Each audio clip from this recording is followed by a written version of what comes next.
در این روز فیض‌ریز جمعه سعید به همه شما درود می‌فرستم. بینندگان بینیاد گرامی هر کجایی که هستید برایتان سلامتی و آرامش روزگار تمنا دارم. ساعت به وقت پراگادا و به وقت مسکو 12 و دوشنبه باشد 14 است.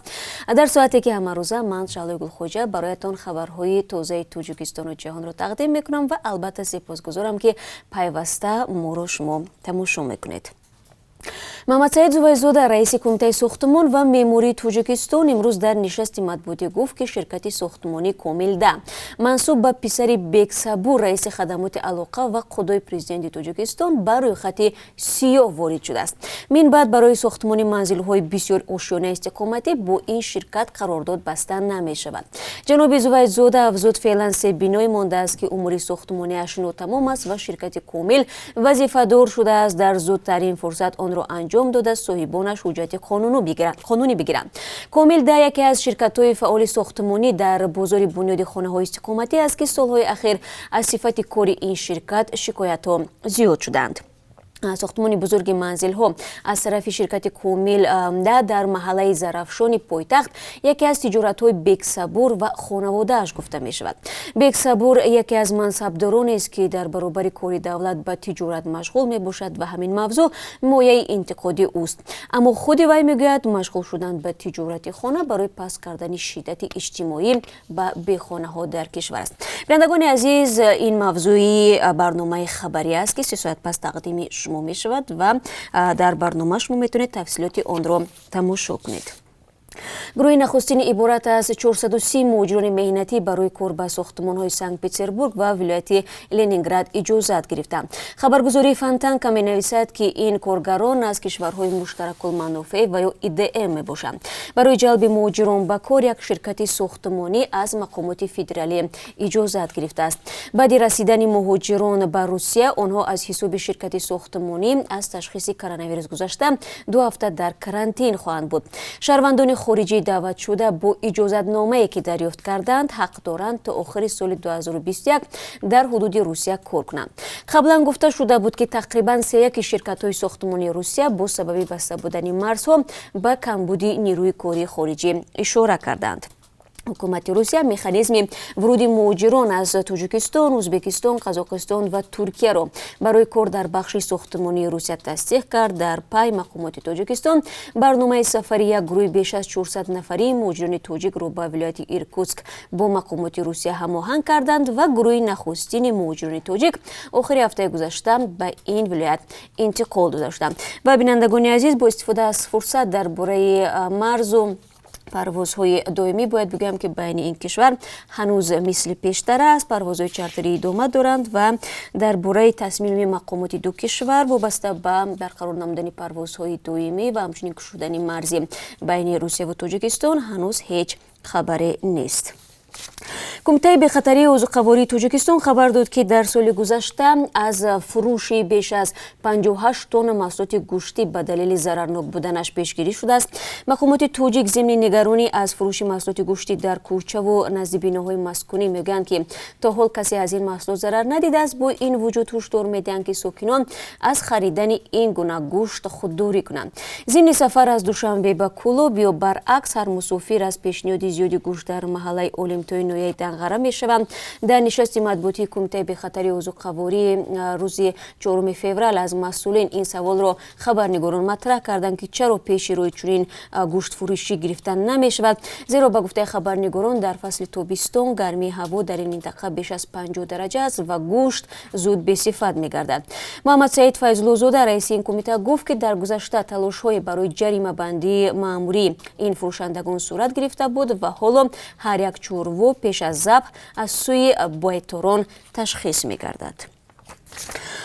پالاتای حساب تاجیکستان میگوید اوید به تقسیم کمک‌های بشردوستانه برای مقابله با بیماری کووید 19 سنجش‌هایشان در شهر و نواحی کشور کمبودهای را آشکار نموده است. این نهاد روز 4 فوریه گفت در پی گذراندن اودیت در ولایت‌های سوخت و ختلان و بدخشان و شهر دوشنبه 85,000 سومانی ضرر مالی آشکار گردید که به تقسیم مواد دارویی راست می‌آید. در تاجیکستان تقسیم عادلانه میلیون‌ها دلار کمک سازمان و کشورهای خارجی برای мубориза бо коронавирус аз масъалаҳоест ки корбарони шабакаҳои иҷтимоӣ пайваста назорати ҷиддии онро аз сӯи мақомот талаб мекунанд. Тоҷикистон дар 11 моҳи соли гузашта аз хориҷ ба маблағи беш аз $41 миллион ёрии башардӯстона гирифтааст.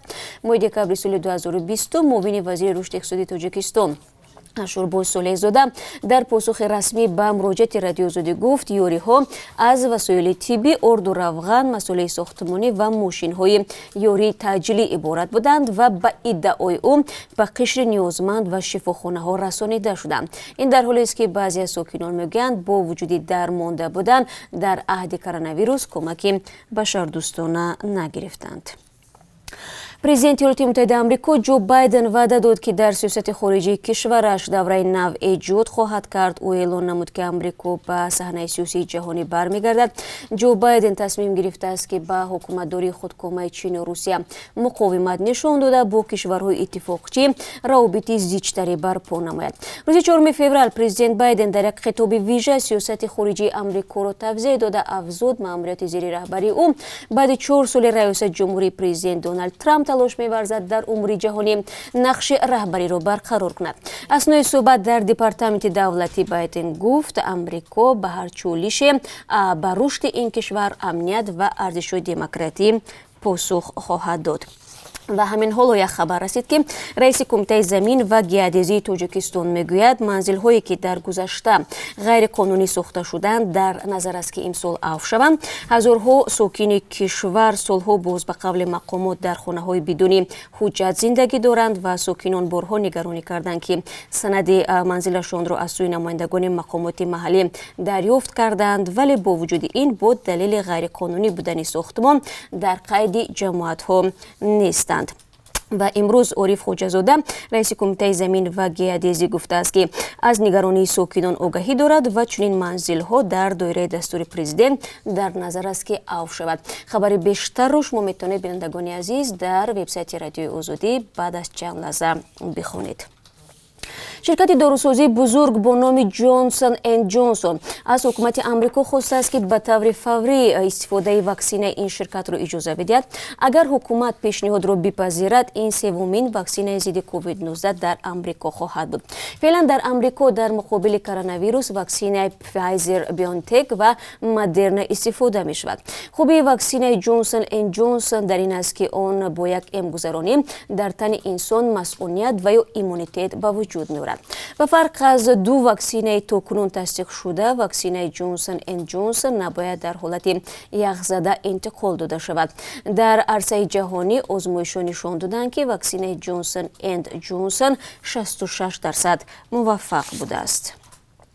вазорати маорифи Тоҷикистон мегӯяд, Ӯзбекистон хостори таъсиси донишгоҳи муштарак шудааст. Маҳмад Юсуф Имомзода, вазири маорифи Тоҷикистон, рӯзи 5 феврал зимни нишасти хабарӣ гуфт, масъала дар баррасӣ буда донишгоҳи давлатии шаҳри Хуҷанд барои таъсиси донишгоҳи муштарак бо Ӯзбекистон муваззаф шудааст.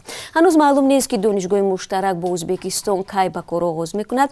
Тасмим барои таъсиси донишгоҳи муштарак бо Ӯзбекистон дар ҳолест, ки садҳо донишҷӯи ӯзбек баъди соли 2018 ба Тоҷикистон омаданд. Тоҷикистон Ӯзбекистон солҳо боз муносибати хуб надоштанд ва танҳо баъди соли 2016 ва омадани Шавкат Мирзиёев Душанбеву Тошканд роҳҳоро боз карда равобитро беҳтар намуданд.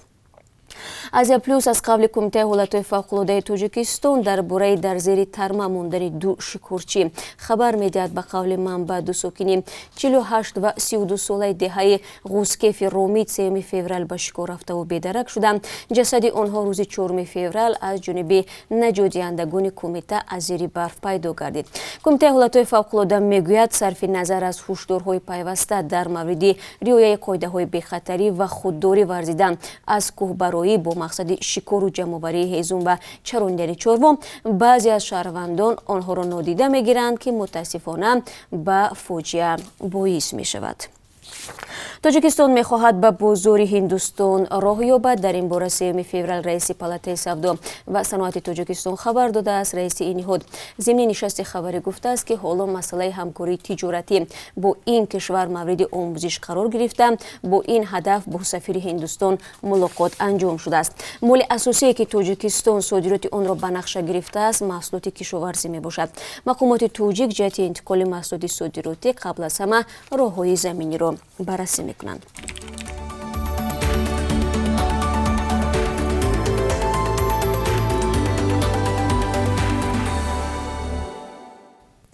ва бинандагони азиз, ҳоло барои шумо дар поёни суҳбат дар бораи қурби асъори хориҷӣ маълумот медиҳам. бонки миллӣ нархи $1 имрӯз 11 сомониву 30 дирам ва 1 евроро 13 сомониву 55 дирам таъин кардааст. имрӯз 5 феврал 1000 рубли русӣ 148 сомониву 70 дирам нархгузорӣ шудааст, ки нисбати рӯзи гузашта 50 дирам бештар мебошад. ташаккур мегӯям, ки ин хабарҳоро аз мо тамошо кардед ва баъд аз 30 соат дигар мо дар студия шуморо бо хабарҳои нав мунтазир хоҳем буд. худро эҳтиёт кунед ва рӯзи бобарор дошта бошед.